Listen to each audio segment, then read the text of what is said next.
ಭಾರತೀಯ ರಾಷ್ಟ್ರೀಯ ಕಾಂಗ್ರೆಸ್ನಲ್ಲಿ ಮಂದಗಾಮಿಗಳು ಮತ್ತು ತೀವ್ರಗಾಮಿಗಳು ಎಂದು ಎರಡು ಗುಂಪುಗಳು ಉದ್ಭವಿಸಿ ಇಬ್ಬಾಗ ಉಂಟಾಗಲು ಕೆಳಗಿನ ಯಾವ ಚಳವಳಿ ಕಾರಣವಾಯಿತು? ಸ್ವದೇಶಿ ಚಳವಳಿ, ಭಾರತ ಬಿಟ್ಟು ತೊಲಗಿ ಚಳವಳಿ, ಅಸಹಕಾರ ಚಳವಳಿ, ಕಾನೂನು ಭಂಗ ಚಳವಳಿ. ಯಾವ ಚಳವಳಿ? ಭಾರತ ರಾಷ್ಟ್ರೀಯ ಕಾಂಗ್ರೆಸ್ನಲ್ಲಿ ಮಂದಗಾಮಿಗಳು ಮತ್ತು ತೀವ್ರಗಾಮಿಗಳೆಂಬ ಎರಡು ಗುಂಪುಗಳು ಉದ್ಭವಿಸಿ ಇಬ್ಬಾಗ ಉಂಟಾಗಲು ಕೆಳಗಿನ ಯಾವ ಕಾರಣಗಳು?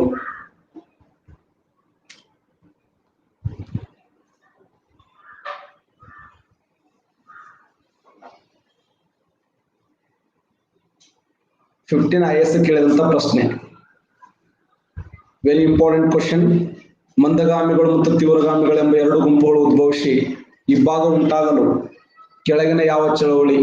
ಸ್ವದೇಶಿ ಚಳವಳಿ, ಭಾರತ ಬಿಟ್ಟು ತೊಲಗಿ ಚಳವಳಿ, ಕಾನೂನು ಭಂಗ ಚಳವಳಿ, ಅಸಹಕಾರ ಚಳವಳಿ.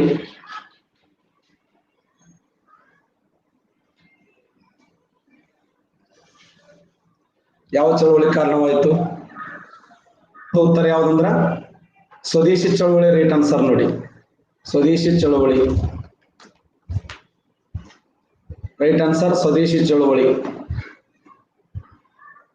ಭಾರತೀಯ ರಾಷ್ಟ್ರೀಯ ಕಾಂಗ್ರೆಸ್ನಲ್ಲಿ ಮಂದಗಾಮಿಗಳು ಮತ್ತು ತೀವ್ರಗಾಮಿಗಳೆಂಬ ಎರಡು ಗುಂಪುಗಳು ಉದ್ಭವಿಸಿ ಇಬ್ಬಾಗ ಉಂಟಾಗಲು ಕೆಳಗಿನ ಯಾವ ಚಳವಳಿ ಕಾರಣವಾಯಿತು ಅಂತಂದ್ರೆ ಸ್ವದೇಶಿ ಚಳವಳಿ. Right answer. Next question. Cabinet ಆಯೋಗದ ಕುರಿತು ಈ ಕೆಳಗಿನ ಹೇಳಿಕೆಗಳನ್ನು ಪರಿಗಣಿಸಿ. ಇದು ಫೆಡರಲ್ ಸರ್ಕಾರ ಶಿಫಾರಸನ್ನು ಮಾಡಿತ್ತು. ಇದು ಭಾರತೀಯ ನ್ಯಾಯಾಲಯಗಳ ಅಧಿಕಾರ ವ್ಯಾಪ್ತಿಯನ್ನು ವಿಸ್ತರಿಸಿತು. ಇದು ICS ನಲ್ಲಿ ಹೆಚ್ಚು ಭಾರತೀಯರು ಸೇರುವ ಅವಕಾಶವನ್ನು ಕಲ್ಪಿಸಿತು. 1 ಮಾತ್ರ ಸರಿ, 2 ಮತ್ತು 3 ಮಾತ್ರ ಸರಿ, 1 ಮತ್ತು 3 ಮಾತ್ರ ಸರಿ, ಯಾವುದೂ ಅಲ್ಲ. ಕ್ಯಾಬಿನೆಟ್ ಆಯೋಗವನ್ನು ಕುರಿತು ಈ ಕೆಳಗಿನ ಹೇಳಿಕೆಗಳಲ್ಲಿ ಪರಿಗಣಿಸಿ. ಇದು ಫೆಡರಲ್ ಸರ್ಕಾರ ಶಿಫಾರಸನ್ನು ಮಾಡಿತ್ತು. ಇದು ಭಾರತೀಯ ನ್ಯಾಯಾಲಯದ ಅಧಿಕಾರ ವ್ಯಾಪ್ತಿಯನ್ನು ವಿಸ್ತರಿಸಿತ್ತು. ಇದು ICS ನಲ್ಲಿ ಹೆಚ್ಚು ಭಾರತೀಯರು ಸೇರಲು ಅವಕಾಶ ಕಲ್ಪಿಸಿತು. ಮೇಲಿನ ಹೇಳಿಕೆಗಳನ್ನು ಪರಿಗಣಿಸಿ. 1 ಮಾತ್ರ ಸರಿ, 2 ಮತ್ತು 3 ಮಾತ್ರ ಸರಿ, 1 ಮತ್ತು 3 ಮಾತ್ರ ಸರಿ, ಯಾವುದೂ ಅಲ್ಲ. 1 ಮಾತ್ರ ಸರಿ.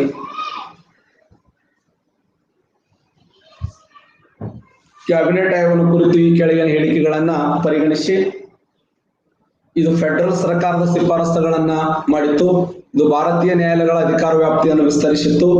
ಇದು ICS ಅಂತಂದ್ರೆ ಇಂಡಿಯನ್ ಸಿವಿಲ್ ಸರ್ವಿಸ್ ಅಂತ ಕರಿತೀವಿ. ಹೆಚ್ಚು ಭಾರತೀಯ ಸೇರುವ ಅವಕಾಶವನ್ನು ಕಲ್ಪಿಸಿತ್ತು. ಕ್ಯಾಬಿನೆಟ್ ಆಯೋಗ ಏನ್ ಮಾಡಿತಂದ್ರೆ ಫೆಡರಲ್ ಸರ್ಕಾರ ರಚನೆ ಮಾಡಲು ಶಿಫಾರಸನ್ನು ಮಾಡಿತ್ತು. Right answer. Next question. 1919ರ ಭಾರತ ಸರ್ಕಾರ ಕಾಯ್ದೆಯು ಕೆಳಗಿನ ಯಾವುದನ್ನ ಸ್ಪಷ್ಟವಾಗಿ ವ್ಯಾಖ್ಯಾನಿಸಿದೆ? 1919ರ ಭಾರತ ಸರ್ಕಾರ ಕಾಯ್ದೆಯು ಈ ಕೆಳಗಿನ ಯಾವುದನ್ನು ಸ್ಪಷ್ಟವಾಗಿ ವ್ಯಾಖ್ಯಾನಿಸಿದೆ? 1919ರ ಭಾರತ ಸರ್ಕಾರ ಕಾಯ್ದೆಯು ಕೆಳಗಿನ ಯಾವುದನ್ನು ಸ್ಪಷ್ಟವಾಗಿ ವ್ಯಾಖ್ಯಾನಿಸಿದೆ? ನ್ಯಾಯಾಂಗ ಮತ್ತು ಶಾಸಕಾಂಗ ಅಧಿಕಾರಗಳ ಪ್ರತ್ಯೇಕ, ಕೇಂದ್ರ ಮತ್ತು ಪ್ರಾಂತೀಯ ಪ್ರಾಂತೀಯ ಸರ್ಕಾರಗಳ ವ್ಯಾಪ್ತಿ, ಭಾರತ ಸೆಕ್ರೆಟರಿ ಆಫ್ ಸ್ಟೇಟ್ ವೈಸರಾಯಿಗಳ ಅಧಿಕಾರಗಳನ್ನ ಮೇಲಿನ ಎಲ್ಲವೂ. ಸರಿಯಾದ ಉತ್ತರ ಯಾವುದು?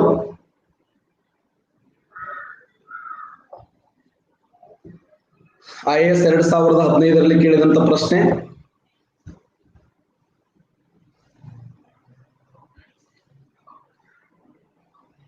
ಸರಿಯಾಗಿರುವಂತ ಉತ್ತರ ಯಾವ್ದಂದ್ರೆ ಬಿ ಸರಿಯಾಗಿದೆ. ಬಿ ಸರಿಯಾಗಿದೆ. 1919ರ ಭಾರತ ಸರ್ಕಾರ ಕಾಯ್ದೆ ಈ ಕೆಳಗಿನ ಯಾವುದನ್ನು ಸ್ಪಷ್ಟವಾಗಿ ವ್ಯಾಖ್ಯಾನಿಸಿದೆ ಅಂದ್ರೆ ಕೇಂದ್ರ ಮತ್ತು ಪ್ರಾಂತೀಯ ಸರ್ಕಾರಗಳ ವ್ಯಾಪ್ತಿಯನ್ನು ವ್ಯಾಖ್ಯಾನಿಸಿದ ಹೊರತು ನ್ಯಾಯಾಂಗ ಮತ್ತು ಶಾಸಕಾಂಗ ಅಧಿಕಾರದ ಪ್ರತ್ಯೇಕ ಆಗಲಿ, ಭಾರತೀಯ ಸೆಕ್ರೆಟರಿ ಆಫ್ ಸ್ಟೇಟ್ ವೈಸರಾಯಿಗಳ ಅಧಿಕಾರಗಳಾಗಲಿ ಅಲ್ಲ. ಸರಿಯಾದ ಉತ್ತರ ಕೇಂದ್ರ ಮತ್ತು ಪ್ರಾಂತೀಯ ಸರ್ಕಾರಗಳ ವ್ಯಾಪ್ತಿ. Right answer. Next question. ಕೆಳಗಿನವರಲ್ಲಿ ಯಾರು ಭಾರತದಲ್ಲಿ ವಸಾಹತುಕರಣ ಆರ್ಥಿಕ ಟೀಕಾಕಾರರು? ದಾದಾಬಾಯಿ ನೌರೋಜಿಯವರು, G. ಸುಬ್ರಹ್ಮಣ್ಯ ಅಯ್ಯರ್ ಅವರು, RC ದತ್ ಅವರು. 1 ಮಾತ್ರ ಸರಿ, 1 ಮತ್ತು 2 ಮಾತ್ರ ಸರಿ, 2 ಮತ್ತು 3 ಮಾತ್ರ ಸರಿ, 1, 2, 3 ಸರಿ. Important question. ಕೆಳಗಿನವರಲ್ಲಿ ಯಾರು ಭಾರತದಲ್ಲಿ ವಸಾಹತು ಆರ್ಥಿಕ ಟೀಕಾಕಾರರು? ಸರಿಯಾಗಿರುವಂತ ಉತ್ತರ ಡಿ ಸರಿಯಾಗಿರುವಂತ ಉತ್ತರ ನೋಡಿ. D right answer. Dadabhai Naoroji ಅವರು ಬರ್ತಾರೆ, ಸುಬ್ರಹ್ಮಣ್ಯ ಅಯ್ಯರ್ ಅವರು ಬರ್ತಾರೆ, RC ದತ್ ಅವರು ಬರ್ತಾರೆ. ಅಂದ್ರೆ ಭಾರತ ದೇಶದ ಸಂಪತ್ತಿನ ಸೋರಿಕೆಯನ್ನು ಕುರಿತು, ಭಾರತ ದೇಶದ ಸಂಪತ್ತು ಬೇರೆ ಬೇರೆ ದೇಶಗಳಿಗೆ ಯಾವ ತರದ ಹರಿದು ಹಂಚಿ ಹೋಯಿತು ಅನ್ನುವಂತ ಸಂದೇಶವನ್ನ ಈ ಕೆಳಗಿನ ಯಾವ ವ್ಯಕ್ತಿಗಳು ಸಾರಿದರು ಅಂದ್ರೆ, ಒಬ್ಬರು ದಾದಾಬಾಯಿ ನವರೋಜಿ ಅವರು ಸಾರಿದರು, ಅದರ ಜೊತೆಯಲ್ಲಿ ಜಿ ಸುಬ್ರಹ್ಮಣ್ಯಯ್ಯರು ಕೂಡ ಸಾರಿದರು, ಮತ್ತೆ ಆರ್.ಸಿ. ದತ್ತರು ಕೂಡ ಸಾರುವಲ್ಲಿ ಯಶಸ್ವಿಯಾದರು. ಟೀಕಾಕಾರರು ಅಂತ ಕರಿತೀವಿ. ಆರ್ಥಿಕ ಟೀಕಾಕಾರರು ಯಾರು ಅಂತಂದ್ರೆ 1, 2, 3 ಸರಿಯಾಗಿರುವಂತ ಉತ್ತರ. ಕೆಳಗಿನಗಳಲ್ಲಿ ಯಾರು ಭಾರತದಲ್ಲಿ ವಸಾಹತುಕರಣ ಆರ್ಥಿಕ ಟೀಕಾಕಾರರು ಅಂದ್ರ ಸರಿಯಾದ ಉತ್ತರ 1, 2, 3 ಸರಿಯಾಗಿರುವಂತ ಉತ್ತರ. ಈಗಾಗಲೇ 4 ಕ್ವಶನ್ಗಳಾಗಿದ್ದವು. IAS 2015ರ 4 ಕ್ವಶನ್ಗಳು ಕಂಪ್ಲೀಟ್. IAS 2014ರಲ್ಲಿ ಕೇಳಿದಂತ ಪ್ರಶ್ನೆ, 1905ರಲ್ಲಿ ಲಾರ್ಡ್ ಕರ್ಜನ್ ಮಾಡಿದ ಬಂಗಾಳ ವಿಭಜನೆ ಈವರೆಗೆ ಜಾರಿಯಲ್ಲಿತ್ತು. ಮೊದಲ ಜಾಗತಿಕ ಯುದ್ಧ ಸಮಯದಲ್ಲಿ ಬ್ರಿಟಿಷರಿಗೆ ಭಾರತೀಯ ಸೈನಿಕರ ಅವಶ್ಯಕತೆ ಯಾವಾಗ ಉಂಟಾಗಿತ್ತೋ ಅಲ್ಲಿಯವರೆಗೆ. 1911ರಲ್ಲಿ ದೆಹಲಿ ದರ್ಬಾರಿನಲ್ಲಿ ಕಿಂಗ್ ಯದನೆ ಜಾರ್ಜ್ ಕರ್ಜನ್ ಕಾನೂನು ಅಸಿಂಧ ಎಂದು ಘೋಷಿಸುವವರೆಗೆ, ಗಾಂಧೀಜಿ ಮತ್ತು ಅಸಹಕಾರ ಚಳವಳಿಯನ್ನ ಆರಂಭಿಸುವವರೆಗೆ, 1947ರಲ್ಲಿ ಭಾರತ ವಿಭಜನೆಯಾಗಿ ಪೂರ್ವ ಬಂಗಾಳ ಮತ್ತೆ ಪೂರ್ವ ಪಾಕಿಸ್ತಾನ ಎಂದುವರೆಗೆ. ನೋಡಿ, ಪೂರ್ವ ಬಂಗಾಳ ಮತ್ತು ಪಶ್ಚಿಮ ಪಾಕಿಸ್ತಾನ ಅಂತ ಕರಿತೀವಲ್ಲ ನಾವು, ಅಲ್ಲಿಯವರೆಗೆ. ಇನ್ನೊಂದ್ಸರಿ ಕೇಳಿ, 1905ರ ಲಾರ್ಡ್ ಕರ್ಜನ್ ಮಾಡಿದಂತ ಬಂಗಾಳ ವಿಭಜನೆ ಇಲ್ಲಿಯವರೆಗೆ ಸಂಬಂಧಿಸಿದೆ. ಎಲ್ಲಿಯವರೆಗೆ? ಕರೆಕ್ಟ್ ಆನ್ಸರ್ ಮಾಡಿ.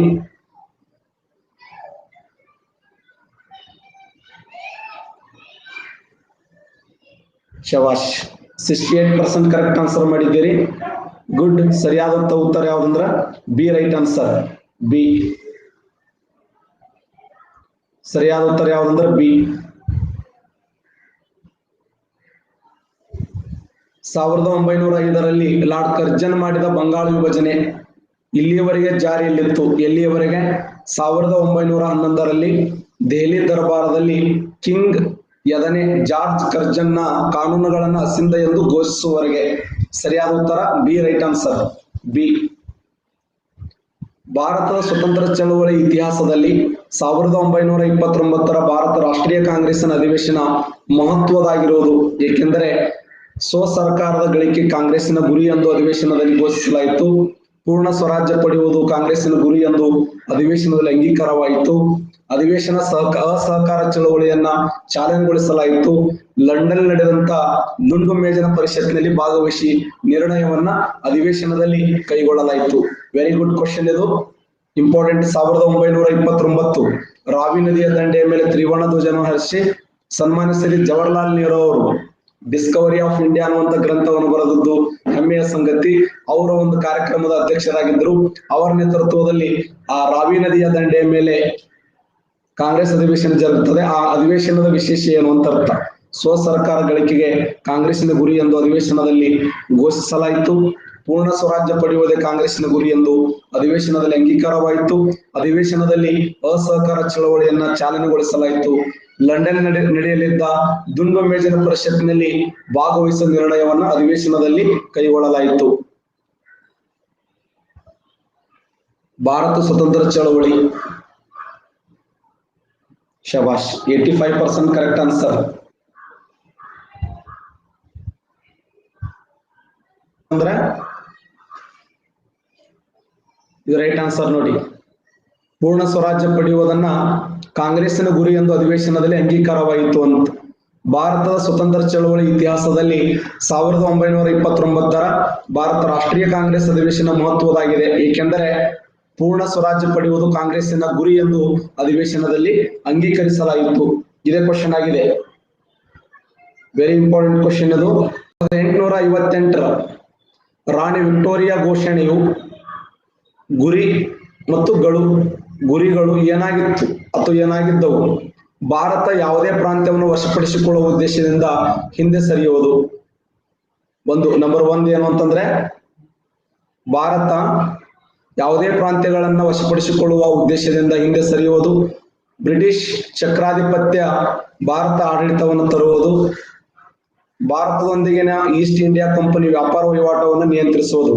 ಮೇಲಿನ ಹೇಳಿಕೆಗಳನ್ನು ಸರಿಯಾಗಿ 1 ಮತ್ತು 2 ಮಾತ್ರ, 2 ಮಾತ್ರ, 1 ಮತ್ತು 2 ಮಾತ್ರ, 1, 2, 3 ಸರಿಯಾಗಿರುವಂತ ಉತ್ತರ.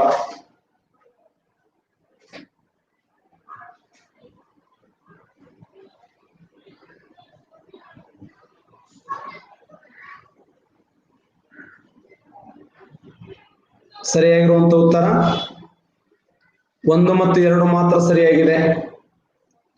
1 ಏನು, ಭಾರತ ಯಾವುದೇ ಪ್ರಾಂತ್ಯವನ್ನು ವಶಪಡಿಸಿಕೊಳ್ಳುವ ಉದ್ದೇಶದಿಂದ ಹಿಂದೆ ಸರಿಯುವುದು. ಬ್ರಿಟಿಷ್ ಚಕ್ರಾಧಿಪತ್ಯದಡಿ ಭಾರತ ಆಡಳಿತವನ್ನು ತರುವುದು. 1858 ರಾಣಿಯ ಘೋಷಣೆ. 1858 ರಾಣಿಯ ಘೋಷಣೆಯನ್ನ ಭಾರತ ದೇಶದ ಮ್ಯಾಗ್ನಾ ಕಾರ್ಟ್ ಅಂತ ಕರೀತಾರೆ. ರಾಣಿಯ ಘೋಷಣೆಯನ್ನ ಭಾರತ ಮ್ಯಾಗ್ನಾ ಕಾರ್ಟ್. ಭಾರತ ಮ್ಯಾಗ್ನಾ ಕಾರ್ಟ್ ಎಂದ ಘೋಷಣೆ ಆಗಿರುವಂತ ರಾಣಿಯ ಘೋಷಣೆ. ಪಾಯಿಂಟ್ ನಂಬರ್ 1, ಭಾರತ ಯಾವುದೇ ಪ್ರಾಂತ್ಯವನ್ನು ವಶಪಡಿಸಿಕೊಳ್ಳುವ ಉದ್ದೇಶದಿಂದ ಹಿಂದೆ ಸರಿಯುವುದು. ಬ್ರಿಟಿಷ್ ಚಕ್ರಾಧಿಪತ್ಯದ ಭಾರತ ಆಡಳಿತವನ್ನು ತರುವುದು. ಭಾರತದಿಂದ ಈಸ್ಟ್ ಇಂಡಿಯಾ ಕಂಪನಿ ವ್ಯಾಪಾರ ವಹಿವಾಟು ನಿಯಂತ್ರಿಸುವುದು ತಪ್ಪಿದೆ. ಯಾಕಂದ್ರೆ ಈಸ್ಟ್ ಇಂಡಿಯಾ ಕಂಪನಿ ರದ್ದಾಗಿಬಿಡುತ್ತೆ. ಅಲ್ಲಿ 1600 ಸ್ಥಾಪನೆ ಆಗಿರುವಂತ ಈಸ್ಟ್ ಇಂಡಿಯಾ ಕಂಪನಿ ಯಾವ ವರ್ಷ ರದ್ದಾಯಿತು ಅಂದ್ರೆ 1858 ರದ್ದಾಗಿ ರಾಣಿಯ ನೇರವಾದಂತಹ ಆಳ್ವಿಕೆ ಆರಂಭವಾಯಿತು. ಆ ಉದ್ದೇಶಕ್ಕಾಗಿ 1 ಮತ್ತು 2 ಮಾತ್ರ ಸರಿಯಾಗಿವೆ. ಗದರ್ 1, ಗದರದು ಗದ್ದರ್ ಪಕ್ಷ ಅಂತ ಕರೀತಾರೆ. ಗದರ್ 1 ಸ್ಯಾನ್ ಫ್ರಾನ್ಸಿಸ್ಕೋವನ್ನು ಕೇಂದ್ರವನ್ನಾಗಿ ಮಾಡಿಕೊಂಡಿದ್ದು ಭಾರತೀಯರ ಒಂದು ಕ್ರಾಂತಿಕಾರಿ ಸಂಘಟನೆಯಾಗಿದೆ. ಸಿಂಗಾಪುರನಿಂದ ಕಾರ್ಯನಿರ್ವಹಿಸಿದ ಒಂದು ರಾಷ್ಟ್ರೀಯ ಪಕ್ಷವಾಗಿತ್ತು. ಬರ್ಲಿನ್ ಅನ್ನು ಕೇಂದ್ರ ಮಾಡಿಕೊಂಡ ಒಂದು ಭಯೋತ್ಪಾದಕ ಸಂಘಟನೆಯಾಗಿತ್ತು. ತಾಸ್ಕೆಂಟ್ ಅನ್ನು ಕೇಂದ್ರವನ್ನಾಗಿ ಮಾಡಿಕೊಂಡ ಭಾರತ ಸ್ವಾತಂತ್ರ್ಯ ಚಳವಳಿಯ ಹೋರಾಟದ ಒಂದು ಕಮ್ಯುನಿಸ್ಟ್ ಚಳವಳಿಯಾಗಿತ್ತು. ವೆರಿ ಇಂಪಾರ್ಟೆಂಟ್ ಕ್ವಶನ್ ಇದು ಸಹ.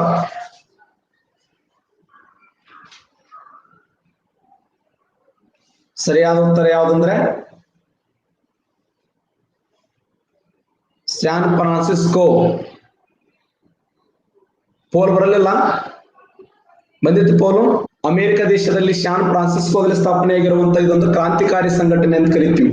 ಗದ್ದರ್ ಪಕ್ಷ ಭಾರತದ ಸ್ವತಂತ್ರ ಹೋರಾಟದಲ್ಲಿ ಗದ್ದರ್ ಪಕ್ಷ ಇದೊಂದು ವಿಶಿಷ್ಟವಾಗಿರುವಂತಹ ಪಕ್ಷವಾಗಿದ್ದು ಸ್ಯಾನ್ ಫ್ರಾನ್ಸಿಸ್ಕೋವನ್ನ ಕೇಂದ್ರವನ್ನಾಗಿ ಮಾಡಿಕೊಂಡು ಭಾರತೀಯ ಒಂದು ಕ್ರಾಂತಿಕಾರಿ ಸಂಘಟನೆ ಯಾವುದಂದ್ರೆ ಗದ್ದರ್ ಪಕ್ಷ ಅಂತ ಕರಿತೀವಿ.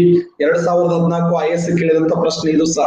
ಗದ್ದರ್ 1 ಸ್ಯಾನ್ ಫ್ರಾನ್ಸಿಸ್ಕೋ ಕೇಂದ್ರವನ್ನಾಗಿ ಮಾಡಿಕೊಂಡು ಭಾರತೀಯರ ಒಂದು ಕ್ರಾಂತಿಕಾರಿ ಸಂಘಟನೆಯಾಗಿತ್ತು. Very important question. IS 2014 ಕೇಳಿದಂತ ಪ್ರಶ್ನೆ. ನೆಕ್ಸ್ಟ್ ಕ್ವಶನ್, ಸೈಮನ್ ಆಯೋಗದ ಆಗಮನದಿಂದ ಭಾರತ ಪ್ರತಿಭಟನೆಗೊಂಡಿರುವ ಇದಕ್ಕೆ ಕಾರಣ. ಸೈಮನ್ ಆಯೋಗದಿಂದ ಭಾರತ ದೇಶದಲ್ಲಿ ಆಗಿರುವಂತಹ ಪ್ರತಿಭಟನೆಗಳು ಏನು ಅಂತ. ಓಕೆ, 1919 ಕಾಯ್ದೆಯ ಕ್ವಶನ್ ನೋಡಿ. 1919 ಕಾಯ್ದೆಯ ಕಾರ್ಯದ ಪರಾಮರ್ಶೆ ಭಾರತೀಯರಿಗೆ ಯಾವತ್ತೂ ಬೇಕಿರಲಿಲ್ಲ. ಸೈಮನ್ ಆಯೋಗವು ಪ್ರಾಂತ್ಯಗಳಲ್ಲಿ ದ್ವಿ ಆಡಳಿತ ಪದ್ಧತಿ ನಿರ್ಮೂಲನೆಗೆ ಶಿಫಾರಸು ಮಾಡಿತ್ತು. ಸೈಮನ್ ಆಯೋಗದಲ್ಲಿ ಭಾರತೀಯ ಸದಸ್ಯರು ಇರಲಿಲ್ಲ. ಸೈಮನ್ ಆಯೋಗ ದೇಶ ವಿಭಜನೆಯ ಶಿಫಾರಸನ್ನು ಮಾಡಿತ್ತು ಅಂತ. ಇವತ್ತೇನು ನಮ್ಮ ಭಾರತ ದೇಶದಲ್ಲಿ ಬಿಳಿಯರ ಆಯೋಗ ಅಂತ ಏನ್ ಕರಿತೀವಲ್ಲ, ಆ ಬಿಳಿಯರ ಆಯೋಗ ಮತ್ತು ಭಾರತದಲ್ಲಿ ಬಿಳಿಯರ ಆಯೋಗ ಅನಿಸಿಕೊಂಡಿರ್ತಕ್ಕಂಥ ಸೈಮನ್ ಆಯೋಗದಿಂದ ಭಾರತ ಪ್ರತಿಭಟನೆಯೊಂದಿಗೆ ಇದಕ್ಕೆ ಕಾರಣವಾಯಿತು. 1919 ಕಾಯ್ದೆ ಕಾರ್ಯದ ಪರಾಮರ್ಶೆ ಭಾರತೀಯರಿಗೆ ಯಾವತ್ತೂ ಬೇಕಿರಲಿಲ್ಲ. ಭಾರತ ಪ್ರತಿಭಟನೆ ಹೊಂದಿದ್ದಕ್ಕೆ ಕಾರಣವಾಯಿತು. 1919 ಕಾಯ್ದೆ ಕಾರ್ಯದ ಪರಾಮರ್ಶೆ ಭಾರತೀಯರಿಗೆ ಯಾವತ್ತೂ ಬೇಕಿರಲಿಲ್ಲ. ಸೈಮನ್ ಆಯೋಗ ಪ್ರಾಂತ್ಯಗಳಲ್ಲಿ ದ್ವಿ ಆಡಳಿತ ಪದ್ಧತಿ ನಿರ್ಮೂಲನೆ ಶಿಫಾರಸು ಮಾಡಿತ್ತು. ಸೈಮನ್ ಆಯೋಗದಲ್ಲಿ ಭಾರತೀಯ ಸದಸ್ಯರಿರಲಿಲ್ಲ. ಸೈಮನ್ ಆಯೋಗವು ದೇಶ ವಿಭಜನೆ ಶಿಫಾರಸನ್ನ ಮಾಡಿತ್ತು.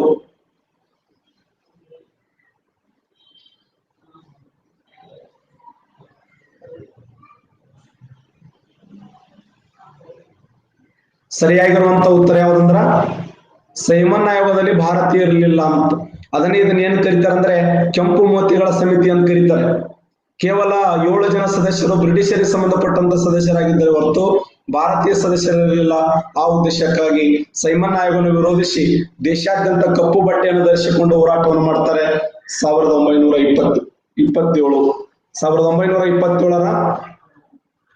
1927ರಲ್ಲಿ ಸೈಮನ್ ಆಯೋಗವನ್ನು ವಿರೋಧಿಸಿ ನಡೆದಂತ ಹೋರಾಟ.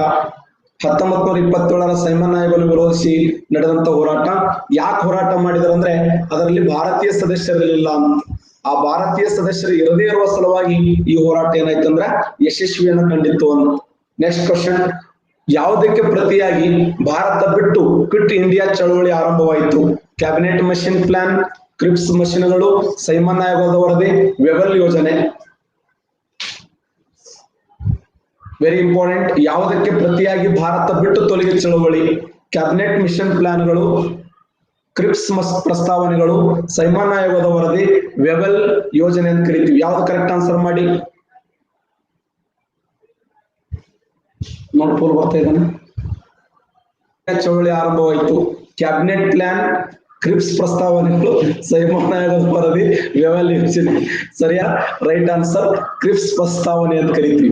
ಈ ಕ್ರಿಪ್ಸ್ ಪ್ರಸ್ತಾವನೆ ಇದೆಯಲ್ಲ, ಈ ಒಂದು ಚಳವಳಿಯಿಂದ ಭಾರತ ಬಿಟ್ಟು ತೊಲಗಿ ಚಳವಳಿ ಆರಂಭವಾಯಿತು, ಕ್ವಿಟ್ ಇಂಡಿಯಾ ಮೂವ್ಮೆಂಟ್. ಆಕ್ಚುಲಿ ಆ ಕ್ರಿಪ್ಸ್ ಪ್ರಸ್ತಾವನೆಯಲ್ಲಿ ಏನ್ ಬರ್ದಿದ್ರಂದ್ರೆ, ನೀವು ನಮ್ಗೆ ಜಾಗತಿಕ ಮಹಾಯುದ್ಧದಲ್ಲಿ ಬೆಂಬಲಿಸ್ರಿ, ನೀವು ಎರಡನೇ ಜಾಗತಿಕ ಮಹಾಯುದ್ಧದಲ್ಲಿ ನಮ್ಮನ್ನು ಬೆಂಬಲಿಸಿದ್ದೆ ಆದ್ರೆ, ಆ ಹೋರಾಟಕ್ಕೆ ನಮ್ಮನ್ನ ಪ್ರೋತ್ಸಾಹ ಕೊಟ್ಟಿದ್ದೆ ಆದ್ರೆ, ನಿಮಗೆ ನಾವ್ ಏನ್ ಕೊಡ್ತೀವಪ್ಪ ಅಂದ್ರ ಸ್ವತಂತ್ರ ಕೊಡ್ತೀವಿ ಅಂತ ಹೇಳಿ ಹಾಕಿದ್ರು ಅವರು. ಯಾವುದಕ್ಕೆ ಪ್ರತಿಯಾಗಿ ಭಾರತ ಬಿಟ್ಟು ತೊಲಗಿ ಚಳವಳಿ, ಕ್ವಿಟ್ ಇಂಡಿಯಾ ಚಳವಳಿ ಆರಂಭವಾಯಿತು. Excellent, very good. 97% correct answer ಮಾಡಿದ್ದೀರಿ, ಬಹಳ ಖುಷಿ ಆಯ್ತು. ಕ್ರಿಪ್ಸ್ ಪ್ರಸ್ತಾವನೆಗಳು,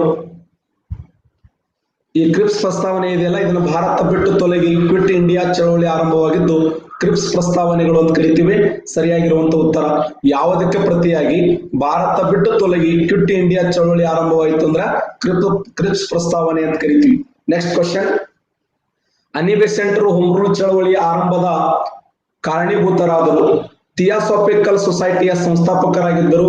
ಒಮ್ಮೆ ಭಾರತೀಯ ರಾಷ್ಟ್ರೀಯ ಕಾಂಗ್ರೆಸ್ಸಿನ ಅಧ್ಯಕ್ಷರಾಗಿದ್ದರು. 1 ಮಾತ್ರ ಸರಿ, 2 ಮತ್ತು 3 ಮಾತ್ರ ಸರಿ, 1 ಮತ್ತು 3 ಮಾತ್ರ ಸರಿ, ಮೇಲಿನ ಎಲ್ಲವೂ ಸರಿ.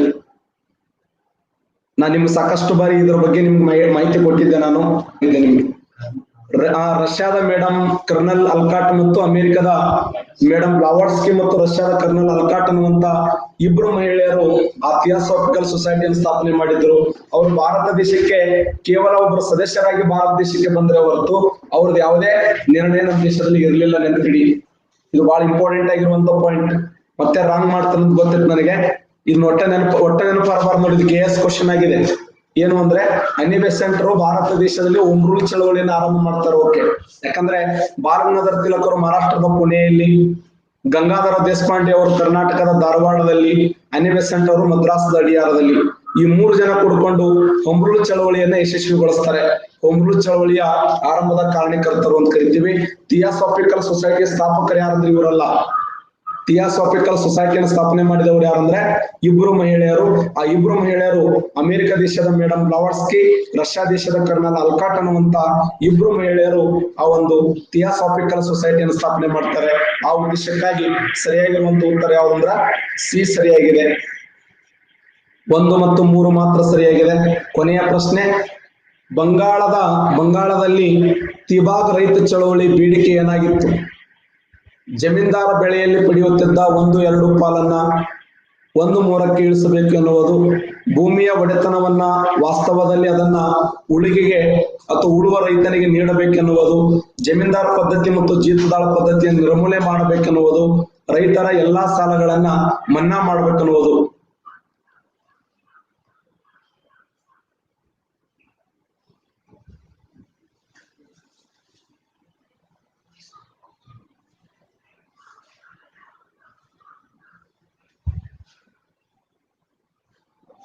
ಬಂಗಾಳದಲ್ಲಿ ತಿಬಾಗ್ ರೈತ ಚಳವಳಿ, ಬಂಗಾಳದ ತಿಬಾಗ್ ರೈತ ಚಳವಳಿ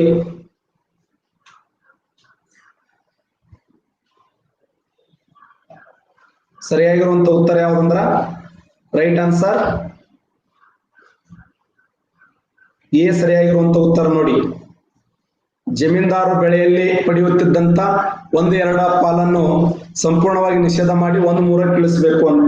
1/2 ಇತ್ತು, ಅದು 1/3 ಬರಬೇಕು ಅನ್ನುವಂಥದ್ದು ಬಂಗಾಳದಲ್ಲಿ ತಿವಾಗ್ ರೈತ ಚಳವಳಿಯ ಪ್ರಮುಖವಾಗಿರುವಂತ ಬೇಡಿಕೆ. ಎಸ್, ನಾವು ನಿನ್ನೆ ಭಾರತಕ್ಕೆ ಯುರೋಪಿಯನ್ನರ ಆಗಮನದ ಬಗ್ಗೆ ಡಿಸ್ಕಸ್ ಮಾಡ್ತಾ ಇದ್ದೆವು. ಇವತ್ತ ಮತ್ತೊಂದು ವಿಶೇಷವಾಗಿರುವಂತ ಘಟನೆ ಯಾವಂದ್ರೆ ಕಾರ್ನಾಟಿಕ್ ಯುದ್ಧಗಳು ಅಥವಾ ಕರ್ನಾಟಿಕ್ ಯುದ್ಧಗಳು ಅಂತ ಕರೀತಾರೆ. ಕರ್ನಾಟಿಕ್ ಯುದ್ಧಗಳು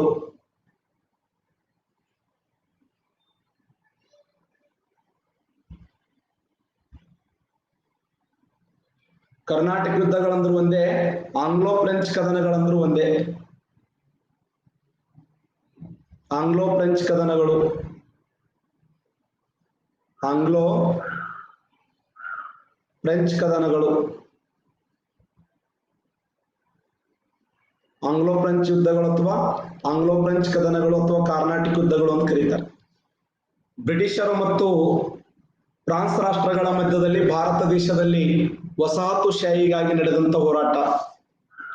ಬ್ರಿಟಿಷರು ಮತ್ತು ಭಾರತೀಯರ ಮಧ್ಯದಲ್ಲಿ ಭಾರತ ದೇಶದಲ್ಲಿ ಬ್ರಿಟಿಷರು ಮತ್ತು ಫ್ರೆಂಚರ ಮಧ್ಯದಲ್ಲಿ ಭಾರತ ದೇಶದಲ್ಲಿ ವಸಾಹತು ಮಳಿಗೆಗಳನ್ನ ಆಕ್ರಮಿಸುವಂತ ಉದ್ದೇಶಕ್ಕಾಗಿ, ತಮ್ಮ ಸಾಮ್ರಾಜ್ಯಶಾಹಿ ವಿಸ್ತರಣೆ ಮಾಡುವಂತ ಉದ್ದೇಶಕ್ಕಾಗಿ ನಡೆದಂತ ಯುದ್ಧಗಳನ್ನೇ ನಾವು ಆಂಗ್ಲೋ ಫ್ರೆಂಚ್ ಕದನಗಳು ಅಂತ ಕರಿತೀವಿ. ಎಲ್ಲಿಂದ ಎಲ್ಲಿವರೆಗೆ ಅಂತಂದ್ರೆ 1746ರಿಂದ 1763ರವರೆಗೆ ಅಂತ.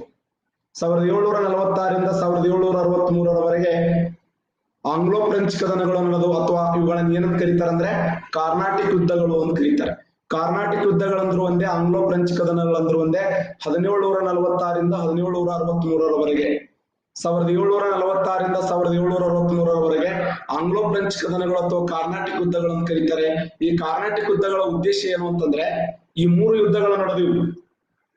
ಒಂದು 1746ರಿಂದ 1748ರವರೆಗೆ ಒಂದೇ ಕಾರ್ನಾಟಿಕ್ ಯುದ್ಧ ಅಂತ ಕರಿತೀವಿ. ನೆಕ್ಸ್ಟ್ 1749ರಿಂದ 54ರವರೆಗೆ ಎರಡನೇ ಕಾರ್ನಾಟಿಕ್ ಯುದ್ಧ. 1758ರಿಂದ 1763ರವರೆಗೆ 3 ಕಾರ್ನಾಟಿಕ್ ಯುದ್ಧಗಳು. ಇದು ಒಂದನೇ ಕಾರ್ನಾಟಿಕ್ ಯುದ್ಧ, ಎರಡನೇ ಕಾರ್ನಾಟಿಕ್ ಯುದ್ಧ, ಮೂರನೇ ಕಾರ್ನಾಟಿಕ್ ಯುದ್ಧ. ಒಟ್ಟು 3 ಕಾರ್ನಾಟಿಕ್ ಯುದ್ಧಗಳು ನಡ್ಕೊಂಡ್ ಬರ್ತವೆ. ಸರ್, ಕಾರ್ನಾಟಿಕ್ ಅಂದ್ರೆ ಏನು? ಕಾರ್ನಾಟಿಕ್ ಅಂತಂದ್ರೆ ಈ ದಕ್ಕನ ಪ್ರಸ್ಥಭೂಮಿ ಇದೆಯಲ್ಲ, ದಕ್ಕನ ಪ್ರಸ್ಥಭೂಮಿಯ ತಮಿಳುನಾಡಿನ ಕೋರಮಂಡಲದ ಹಿನ್ನಾಡಿ ಪ್ರದೇಶವನ್ನ ಕಾರ್ನಾಟಿಕ್ ಅಂತ ಕರೀತಿದ್ರು.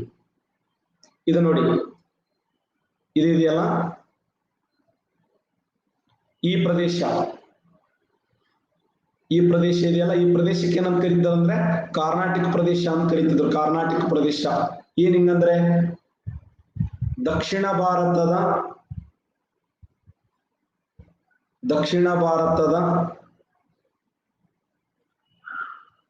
ತಮಿಳುನಾಡಿನ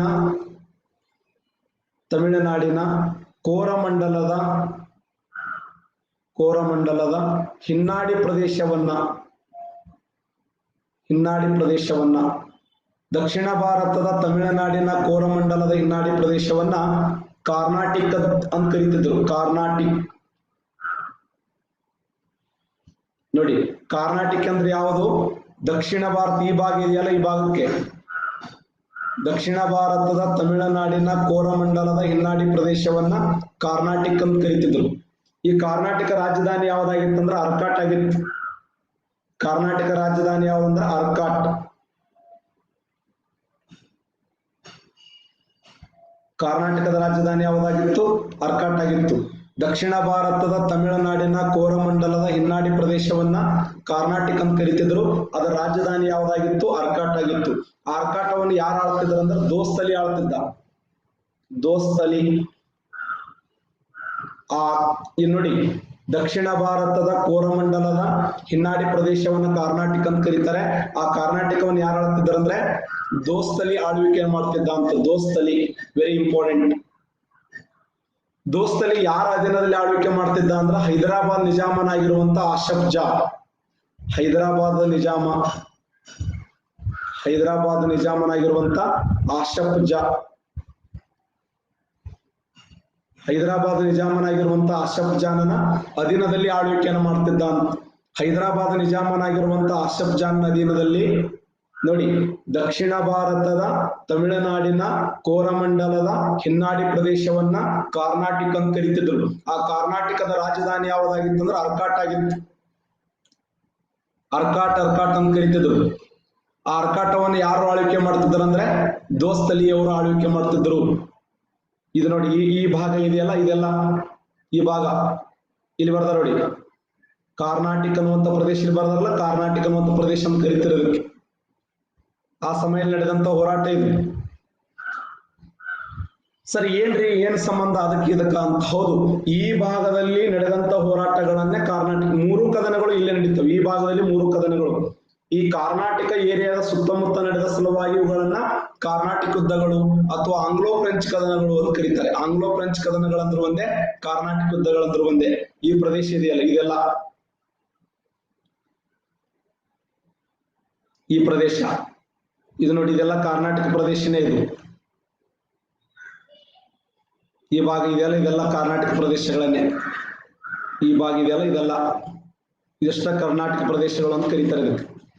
ನಾ ಹೇಳಿದೆ ನಿನ್ನೆ ಆ ಫೋರ್ಟ್ ಡೇವಿಡ್ ಕೋಟೆ, ಮದ್ರಾಸ್ ಕೋಟೆ, ಇಲ್ಲಿ ಪುದುಚೇರಿ, ಹೌದಾ, ಇವೆಲ್ಲ ಈ ಕಾರೈಕಲ್ ಅನ್ನುವಂತ ಪ್ರದೇಶ, ಇದೆಲ್ಲ ಯಾರಿಗೆ ಸಂಬಂಧಪಟ್ಟಿರ್ತಕ್ಕಂಥ ಏರಿಯಾ ಅಂತಂದ್ರೆ ಸ್ವತಂತ್ರ ಭಾರತೀಯ ರಾಜರಿಗೆ ಮತ್ತು ಆ ಫ್ರೆಂಚರ ಮತ್ತು ಬ್ರಿಟಿಷರ ಮಧ್ಯದಲ್ಲಿರುವಂತ ಪ್ರದೇಶಗಳಿಗೆ. ಇಂಥ ಒಂದು ಪ್ರದೇಶಗಳಲ್ಲಿ ಏನ್ ನಡೀತದ ಅಂದ್ರೆ 1740ರಲ್ಲಿ, ಇನ್ನೊಂದ್ಸರಿ ಹೇಳಿ, ಇನ್ನೊಂದ್ಸರಿ ರಿಪೀಟ್ ಮಾಡ್ತೇನೆ ನೋಡಿ. ಕಾರ್ನಾಟಿಕ್ ಅಂದ್ರೆ ಏನು? ದಕ್ಷಿಣ ಭಾರತದ ತಮಿಳುನಾಡಿನ ಕೋರಮಂಡಲದ ಹಿನ್ನಾಡಿ ಪ್ರದೇಶವನ್ನ ಕಾರ್ನಾಟಿಕ್ ಅಂತ ಕರಿತಿದ್ರು. ಆ ಕರ್ನಾಟಕ ರಾಜಧಾನಿ ಯಾವ್ದಾಗಿತ್ತಂದ್ರ ಆರ್ಕಾಟ್ ಆಗಿತ್ತು. ಆರ್ಕಾಟವನ್ನು ಯಾರು ಆಳ್ವಿಕೆ ಮಾಡ್ತಿದ್ರು ಅಂದ್ರ ದೋಸ್ತಲಿಯವರು ಆಳ್ವಿಕೆ ಮಾಡ್ತಿದ್ರು. ದೋಸ್ತಲಿ ದಕ್ಷಿಣ ಭಾರತದ ತಮಿಳುನಾಡಿನ ಕೋರಮಂಡಲದ ಹಿನ್ನಾಡಿ ಪ್ರದೇಶವನ್ನ ಕಾರ್ನಾಟಿಕ್, ಅದನ್ನ ಯಾರು ಆಳ್ವಿಕೆ ಮಾಡ್ತಿದ್ರು? ದೋಸ್ತಲಿ ಆಳ್ವಿಕೆ ಮಾಡುವಂತ ಸಮಯದಲ್ಲಿ 1740ರಲ್ಲಿ ಯಾರು ದಾಳಿ ಮಾಡ್ತಾರಂದ್ರೆ ಮರಾಠರು ದಾಳಿ ಮಾಡ್ತಾರೆ ಈ ಪ್ರದೇಶದ ಮೇಲೆ. ಈ ಭಾಗದ ಮೇಲೆ ಯಾರು ದಾಳಿ ಮಾಡಿದಾರೆ ಅಂದ್ರೆ ಮರಾಠರು ದಾಳಿ ಮಾಡಿದ್ರು. ಮರಾಠರು ದಾಳಿ ಮಾಡಿ ಏನ್ ಮಾಡಿದ್ರಪ್ಪ ಅಂದ್ರೆ ದೋಸ್ತಲಿಯನ್ನು ಕೊಂದು ಹಾಕ್ತಾರೆ.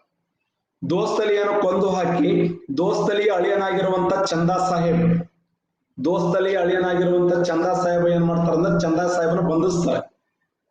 ಚಂದಾ ಸಾಹೇಬ್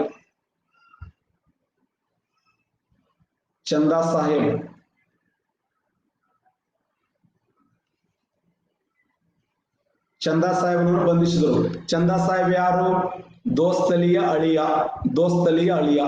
ದೋಸ್ತಲಿ ಯಾರು? ಅರ್ಕಾಟದ ನವಾಬ. ದೋಸ್ತಲಿ ಯಾರ ಅಧೀನದಲ್ಲಿ ಕೆಲಸ ಮಾಡ್ತಿದ್ದ? ಆಶಫ್ ಜಾನ ಅಧೀನದಲ್ಲಿ ಕೆಲಸ ಮಾಡ್ತಿದ್ದ. ಆಶಫ್ ಜಾ ಯಾರು? ಹೈದರಾಬಾದ್ ನಿಜಾಮ. ಆಶಫ್ ಜಾನ್ ಏನು ಬರೆದಿತ್ತು? ನಿಜಾಮುಲ್ ಮುಲ್ಕ್.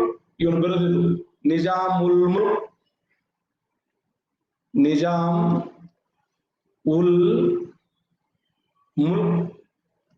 ಇವನು ಬರೆದಿದ್ದು ನಿಜಾಮ್ ಉಲ್ ಮುಲ್ಕ್. ಯಾರು ಬರೆದಾಗಿತ್ತಂದ್ರೆ ಹೈದರಾಬಾದ್ ಆಶಫ್ ಜಾನ ಬರೆದಿದ್ದು ನಿಜಾಮ್ ಉಲ್ ಮುಲ್ಕ್.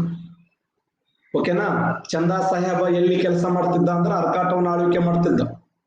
ಅರ್ಕಾಟವನ್ನು ಆಳ್ವಿಕೆ ಮಾಡುವಂತ ಸಮಯದಲ್ಲಿ ದೋಸ್ತಲಿ ಮತ್ತು ಚಂದಾ ಸಾಹೇಬ ಆಳ್ವಿಕೆ ಮಾಡುವಂತ ಸಮಯದಲ್ಲಿ 1740 ಮರಾಠರು ದಾಳಿ ಮಾಡ್ತಾರೆ. ಮರಾಠರು ದಾಳಿ ಮಾಡಿ ದೋಸ್ತಲಿಯನ್ನು ಕೊಂದು ಹಾಕ್ತಾರ. ದೋಸ್ತಲಿಯನ್ನು ಕೊಲ್ಲುವಂತ ಸಮಯದಲ್ಲಿ ಚಂದಾ ಸಾಹೇಬನು ಒಂದ್ ಕಡೆ ಖುಷಿ, ಇನ್ನೊಂದ್ ಕಡೆ ನೋವು. ಒಂದ್ ಕಡೆ ಖುಷಿ, ಇನ್ನೊಂದ್ ಕಡೆ ನೋವು. ಯಾಕೆ ನೋವು ಅಂತಂದ್ರೆ, ಯಾಕೆ ದುಃಖ ಆಗಿತ್ತು ಅಂತಂದ್ರೆ ನನ್ನೆದುರಿಗೆ ನನ್ನ ಮಾವನನ್ನು ಕೊಂದು ಹಾಕ್ತಾ ಇದ್ದಾರೆ ಅನ್ನುವಂತ ದುಃಖ.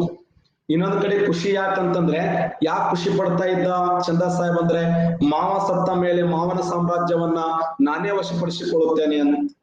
ಮಾವ ಸತ್ತ ಮೇಲೆ ಮಾವನ ಸಾಮ್ರಾಜ್ಯವನ್ನು ನಾನೇ ವಶಪಡಿಸಿಕೊಳ್ಳುತ್ತೇನೆ ಅನ್ನುವಂತ ಸಂತೋಷ. ದುಃಖ ಏನು ಅಂತಂದ್ರೆ ನನ್ನೆದುರಿಗೆ ನಮ್ಮ ಮಾವನನ್ನ ಮರಾಠರು ಹೊಡಿತಾ ಇದ್ದಾರೆ ಅನ್ನುವಂತ ಒಂದು ನೋವು. ಇಂಥ ಒಂದು ಸಂದಿಗ್ಧ ಪರಿಸ್ಥಿತಿಯಲ್ಲಿ ಇವಾಗ ಚಂದಾ ಸಾಹೇಬ್ ಏನ್ ಮಾಡ್ಬಿಟ್ಟ ಅಂದ್ರೆ ಜಗಳ ತೆಗೆದ್ಬಿಟ್ಟ. ಅವ್ರ ಜೊತೆ ಜಗಳ ತೆಗೆದು ಎಕಡೆ ಬೈದು, ಹೊಡೆದಂಗ್ ಮಾಡುದು, ಅಂಜಿಸ್ದಂಗ್ ಮಾಡುದು, ಬೆದರಿಸ್ದಂಗ್ ಮಾಡುದು, ಹಿಂಗ್ ಮಾಡ್ಲಕತ್ತ. ಅವಾಗ ಅವರೆಲ್ಲ ಕುಡ್ಕೊಂಡು ಏನ್ ಮಾಡಿದಾರೆ ಅಂದ್ರೆ, ವೆರಿ ಇಂಪಾರ್ಟೆಂಟ್ ಪಾಯಿಂಟ್ ಇದು, ಚಂದಾ ಸಾಹೇಬ್ನ ಕರ್ಕೊಂಡು ಹೋಗಿ ಅಲ್ಲಿ ಜೈಲ್ನಾಗ ಬಂಧಿಸ್ಬಿಟ್ರು. ಚಂದಾ ಸಾಹೇಬ್ನ ಏನ್ ಮಾಡಿದ್ರು ಅಂದ್ರೆ ಜೈಲಿನಲ್ಲಿ, ಮಹಾರಾಷ್ಟ್ರದ ಸತಾರ್ ಜೈಲಿನಲ್ಲಿ ಬಂಧಿಸಿದ್ರು. ಯಾವಾಗ ಮಹಾರಾಷ್ಟ್ರದ ಸತಾರ್ ಜೈಲಿನಲ್ಲಿ ಬಂಧಿಸಿದರೋ ಈ ಅರ್ಕಾಟದ ಹುದ್ದೆ ಏನಾಯ್ತು? ಖಾಲಿ ಆಯ್ತು. ಅರ್ಕಾಟದ ಹುದ್ದೆ ಖಾಲಿಯಾದಂತ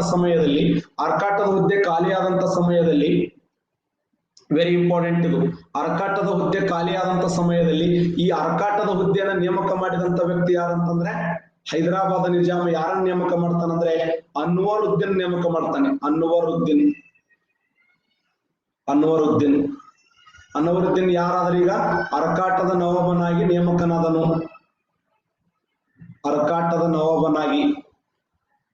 ಅರ್ಕಾಟದ ಸಿಂಹಾಸನವನ್ನು ಏರ್ತಾನ. ಯಾರು ಅಂತಂದ್ರೆ ಅನ್ವರುದ್ದೀನ್ ಯಾರು ಅಂತಂದ್ರ ಈ ಒಂದು ಆಶಫ್ ಜಾನ ಬಲಗೈ ಬಂಟ. ಯಾಕೆ ಇಲ್ಲಿ ಅರ್ಕಾಟದಲ್ಲಿರುವಂತ ಯಾರು ಅರ್ಕಾಟದ ನವಾಬನಾಗಿರುವಂತ ದೋಸ್ತಲ್ಲಿ ಸತ್ತು ಹೋದ, ಚಂದಾ ಸಾಹೇಬ್ನವರು ಬಂಧಿಸಿದ್ರು, ಹುದ್ದೆ ಖಾಲಿ ಆಯಿತು. ಹುದ್ದೆ ಖಾಲಿಯಾದ ಸಲುವಾಗಿ ಅನ್ವರುದ್ದೀನ್ ಏನ್ ಮಾಡಿದ ಅಂದ್ರೆ ಅಧಿಕಾರವನ್ನು ಸ್ವೀಕಾರ ಮಾಡಿದ. ಈ ಸಂದರ್ಭದಲ್ಲಿ ನಡೆದಂತ ಯುದ್ಧಗಳು ಇಷ್ಟೇ ಇದೆ. ಹೇಳ್ತಾ ಇರೋದೇನಂದ್ರೆ ಈ ಸಿಚುವೇಶನ್ ಇತ್ತಲ್ಲಿ ಆ ಆಂಗ್ಲೋ ಫ್ರೆಂಚ್ ಕದನ ನಡಿಬೇಕಾದ್ರೆ, ಫ್ರೆಂಚ್ ಕದನಗಳು ನಡಿಬೇಕಾದ್ರೆ ಈ ಒಂದು ಸಂದರ್ಭ ಇತ್ತು, ಈ ಒಂದು ಸಿಚುವೇಶನ್ ಅಲ್ಲಿ ಒದಗಿ ಬಂದಿತ್ತು ಅಂತ. ಈ ಒಂದು ಸಂದರ್ಭದಲ್ಲಿ, ಈ ಒಂದು ಸಿಚುವೇಶನ್ ದಲ್ಲಿ ಯಾವ ತರ ಹೋರಾಟ ನಡೀತದೆ, ವೆರಿ ಇಂಪಾರ್ಟೆಂಟ್. 1746ರಲ್ಲಿ ಒಂದು ಘಟನೆ ನಡೀತದೆ. ಇದು ಪ್ರಥಮ ಕರ್ನಾಟಕ ಯುದ್ಧ 1746ರಿಂದ 1748. ಇಲ್ಲಿವರೆಗೆ ಹೇಳಿದ್ ನಾನು ಪೀಠಿಕೆ. ಅದು ಅದೇನ್ 15-20 ನಿಮಿಷ ಮಾತಾಡಿ ನೆಲದ ಪೀಠಿಕೆ. ಅದು ಈ ಆಂಗ್ಲೋ ಫ್ರೆಂಚ್ ಕದನಗಳಿಗೆ, ಆಂಗ್ಲೋ ಕರ್ನಾಟಕ ಯುದ್ಧಗಳಿಗೆ ಪೀಠಿಕೆಗಳು. ನಡೆದಂತ 46ರಿಂದ 48ರವರೆಗೆ ಈ ಒಂದೇ ಆಂಗ್ಲೋ ಫ್ರೆಂಚ್ ಕದನ ನಡಿಬೇಕಾದ್ರೆ ಅತ್ಯಂತ ಪ್ರಮುಖವಾದ ಕಾರಣ ಏನಂದ್ರೆ ಆಸ್ಟ್ರಿಯಾದ ಉತ್ತರಾಧಿಕಾರದ ವಿಷಯ ಅಂತ ಕರಿತೀವಿ. ಆಸ್ಟ್ರಿಯಾದ ಉತ್ತರಾಧಿಕಾರದ ವಿಷಯ. ಆಸ್ಟ್ರಿಯಾದ ಉತ್ತರಾಧಿಕಾರದ ವಿಷಯ ಹಿಂಗಂದ್ರೆ ಏನ್ ಸರ? ಆಸ್ಟ್ರಿಯಾ ದೇಶದಲ್ಲಿ ಉತ್ತರಾಧಿಕಾರ ಸಲುವಾಗಿ ಒಂದು ಯುದ್ಧ ನಡೆದ. ಆಸ್ಟ್ರಿಯಾ ದೇಶದಲ್ಲಿ ಉತ್ತರಾಧಿಕಾರ ಸಲುವಾಗಿ ನಡೆದಂತ ಯುದ್ಧ. ಎದರ ಸಲುವಾಗಿ ಅಂತಂದ್ರೆ ಉತ್ತರಾಧಿಕಾರ. ಅವ ಆಸ್ಟ್ರಿಯಾದ ರಾಜಕುಮಾರ್ ಎಷ್ಟು ಜನ ಮದುವೆ ಆಗಿದ್ದ ಅಂತಂದ್ರ 5 ಜನ ಮದುವೆ ಆಗಿದ್ದ. 5 ಜನ ಹೆಣ್ಣು ಮಕ್ಕಳನ್ನು ಮದುವೆ ಆಗಿದ್ದ. ಅದು 5 ಜನ ಹೆಣ್ಣು ಮಕ್ಕಳು ಯಾವ ದೇಶ ಅಂದ್ರೆ ಬೇರೆ ಬೇರೆ ದೇಶದವರು. 1ನೇ ಹೆಂಡತಿ ಇಂಗ್ಲೆಂಡ್ದವರು, 2ನೇ ಹೆಂಡತಿ ಫ್ರಾನ್ಸ್ ದೇಶ, 3ನೇ ಹೆಂಡತಿ ಸ್ಪೇನ್ ದೇಶ. ಅವ ನೋಡಿ ರಾಜ ಏನ್ ಮಾಡಿದ್ದ ಅಂದ್ರ 5 ದೇಶದ ಒಬ್ಬೊಬ್ಬರನ್ನ ಮದುವೆ ಆಗಿದ್ದ. ಅವರಿಬ್ಬರ ಮಧ್ಯದಲ್ಲಿ ಇಂಗ್ಲೆಂಡ್ ದೇಶದ ಮಗಳು ಏನಂದ್ರು, ನನ್ನ ಮಗ ಅಧಿಕಾರಕ್ಕೆ ಬರ್ಲಿ ಅಂತ ಇವ್ರೇನಂದ್ರು, ಇಲ್ಲ ಫ್ರಾನ್ಸ್ ದೇಶದ ಮಗ ಅಧಿಕಾರಕ್ಕೆ ಬರ್ಲಿ ಅಂತ ಇವ್ರು. ಅವರಿಬ್ಬರ ಮಧ್ಯೆ ನಡೆದಂತ ಹೋರಾಟ ಇದು. ಎಲ್ಲೋ ಇಂಗ್ಲೆಂಡ್ ದೇಶದಲ್ಲಿ ನಡೆದಂತ ಹೋರಾಟದ ಬಿಸಿ ಭಾರತ ದೇಶಕ್ಕೆ ತಟ್ಟಿತಂತ. ಹೇಳು. ಇಂಗ್ಲೆಂಡ್ ದೇಶದಲ್ಲಿ ನಡೆದಂತ ಹೋರಾಟದ ಬಿಸಿ ಭಾರತ ದೇಶಕ್ಕೆ ತಟ್ಟಿತು. ಎಲ್ಲೋ ಆಸ್ಟ್ರಿಯಾ ದೇಶದ ಉತ್ತರಾಧಿಕಾರದ ಬಿಸಿ ಭಾರತ ದೇಶಕ್ಕೆ ತಟ್ಟನ್ನೋದಾದ್ರೆ ಎಂತ ಒಂದು ಹೋರಾಟ ಇರ್ಬೋದು ವಿಚಾರ ಮಾಡ್ರಿ ನೀವು. ನೋಡಿ 1746ರಿಂದ 48ರವರೆಗೆ ಈ ಪ್ರಥಮ ಆಂಗ್ಲೋ ಫ್ರೆಂಚ್ ಕದನ ನಡಿಬೇಕಾದ್ರೆ ಅತ್ಯಂತ ಪ್ರಮುಖವಾಗಿರುವಂತಹ ಕಾರಣ ಏನಂದ್ರೆ ಆಸ್ಟ್ರಿಯಾದ ಉತ್ತರಾಧಿಕಾರದ ಬಿಸಿ. ಆಸ್ಟ್ರಿಯಾದ ಉತ್ತರಾಧಿಕಾರದ ಬಿಸಿ ಇಂಗ್ಲೆಂಡ್ ದೇಶ ಮತ್ತು ಫ್ರಾನ್ಸ್ ದೇಶಗಳು ಏನ್ ಮಾಡ್ತಾವ ಅಂದ್ರೆ ತಮ್ಮ ರಾಜಕುಮಾರನ ಅಧಿಕಾರಕ್ಕೆ ತರಲಕ್ ಪ್ರಯತ್ನ ಮಾಡ್ತವೆ. ತಮ್ಮ ರಾಜಕುಮಾರ್, ಇವರು ಇಂಗ್ಲೆಂಡ್ ರಾಜಕುಮಾರಿ ಏನಂತಾಳೆ, ನನ್ನ ಮಗ ಅಧಿಕಾರಕ್ಕೆ ಬರಲಿ ಅಂತೀವ್. ಫ್ರಾನ್ಸ್ದ ರಾಜಕುಮಾರಿ ಏನಂತಾಳೆ, ಇಲ್ಲ ನನ್ನ ಮಗ ಅಧಿಕಾರಕ್ಕೆ ಬರಲಿ ಅಂತ ಅವರು. ಆ ಇಂಗ್ಲೆಂಡ್ ದೇಶ ಫ್ರಾನ್ಸ್ ದೇಶದ ರಾಜಕುಮಾರಿಯವರು ತಮ್ಮ ಮಕ್ಕಳ ಅಧಿಕಾರಕ್ಕೆ ಬರಲಿ ಅಂತೇಳಿ ನಡೆದಂತ ಹೋರಾಟದ ಪರಿಣಾಮವಾಗಿ ಈ ಒಂದೇ ಆಂಗ್ಲೋ ಫ್ರೆಂಚ್ ಕದನ ನಡೀತ ಸ್ನೇಹಿತರೆ. ಅವರಿಬ್ಬರ ಹೋರಾಟದ ಬಿಸಿ ಭಾರತ ದೇಶಕ್ಕೆ ತಟ್ಟಿತು. ಅವರಿಬ್ಬರ ಹೋರಾಟದ ಮನೋಭಾವ ಭಾರತ ದೇಶಕ್ಕೆ ತಟ್ಟಿತು. ಭಾರತ ದೇಶದಲ್ಲಿ ನಡೆದಂತ ಫ್ರೆಂಚ್ ಕದನ. ಇಲ್ಲಿ ಯಾರಿದ್ರು ಈ ಸಮಯದಲ್ಲಿ ಅಂತಂದ್ರ, ಈ ಸಮಯದಲ್ಲಿ ಯಾರಿದ್ರು ಇಲ್ಲಿ ನೋಡಿ, ಈ ಭಾಗದಲ್ಲಿ ಯಾರಿದ್ರು, ಇಲ್ಲಿ ಡೂಪ್ಲೆ ಇದ್ದ. ಇಲ್ಲಿ ಪಾಂಡಿಚೇರಿಯಲ್ಲಿ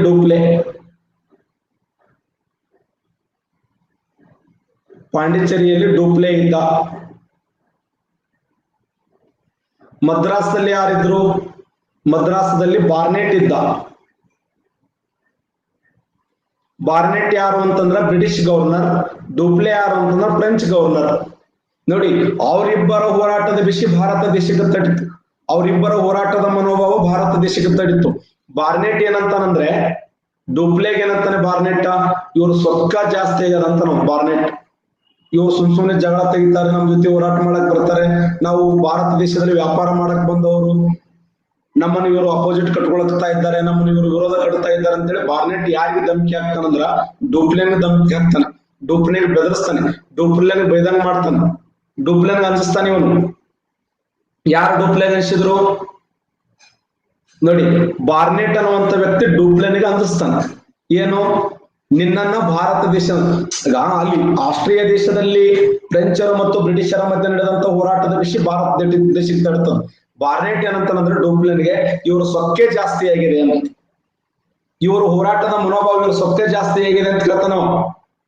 ಅವಾಗ ಬಾರ್ನೆಟ್ ಡೂಪ್ಲೆ ಅಂತಾನೆ ನೇರವಾಗಿ ಯಾರಿಗೆ ಪತ್ರ ಬರೀತಾನಂದ್ರೆ, ನೇರವಾಗಿ ಲಾಬೋರ್ನೈಸ್ಗೆ ಪತ್ರ ಬರೀತಾನೆ. ಲಾಬೋರ್ನೈಸ್, ಮಾರಿಷಸ್ದ ಗವರ್ನರ್ ಆಗಿರುವಂತ ಲಾಬೋರ್ನೈಸ್ಗೆ ಪತ್ರ ಬರೀತಾನೆ. ಏನ್ ಪತ್ರ ಬರೀತಾನೆ ಅಂತಂದ್ರೆ, ಗೆಳೆಯ, ನನ್ನನ್ನು ಯಾರೋ ಅಪೋಸಿಟ್ ಮಾಡ್ತಾ ಇದ್ದಾರೆ, ಇಲ್ಲಿ ಭಾರತ ದೇಶದಲ್ಲಿ ಒಬ್ಬ ಬ್ರಿಟಿಷ್ ವ್ಯಕ್ತಿ ಆಗಿರುವಂತ ಒಬ್ಬ ವ್ಯಕ್ತಿ ನನ್ನ ಅಪೋಸಿಟ್ ಮಾಡ್ತಾ ಇದ್ದಾನೆ, ಅವನನ್ನ ಹೊಳಿತನಲ್ಲಕತ್ತನ ಬಾ ಅಂದಾಗ, ಅವ ಗೆಳೆಯ ಅಲ್ಲಿಂದ ಸರಿಸುಮಾರು 8 ಹಡಗುಗಳು 3000 ಸೈನ್ಯದೊಂದಿಗೆ ಬಂದ. ಯಾರಂದ್ರ ಮಾರಿಷಸ್ ಗವರ್ನರ್ ಆಗಿರುವಂತ ಲಾಬೋರ್ನೈಸ್. ಆ ಮಾರಿಷಸ್ ಗವರ್ನರ್ ಆಗಿರುವಂತ ಲಾಬೋರ್ನೈಸ್ ಅಪಾರ ಪ್ರಮಾಣದ ಸೈನ್ಯವನ್ನು ತೆಗೆದುಕೊಂಡು ಎಲ್ಲಿಗೆ ಬಂದ ಅಂತಂದ್ರ, ನೇರವಾಗಿ ಈ ಒಂದು ಪ್ರದೇಶಕ್ಕೆ ಬಂದ. ಯಾವ ಪ್ರದೇಶ ಅಂದ್ರೆ ಪಾಂಡಿಚೇರಿಗೆ ಬಂದ. ಪಾಂಡಿಚೇರಿ ಬಂದು ಡೂಪ್ಲೆ ಕೇಳಿದ, ಎಲ್ಲ ನಾವು ನಿಂಗೆ ಹೊಡೆದವ.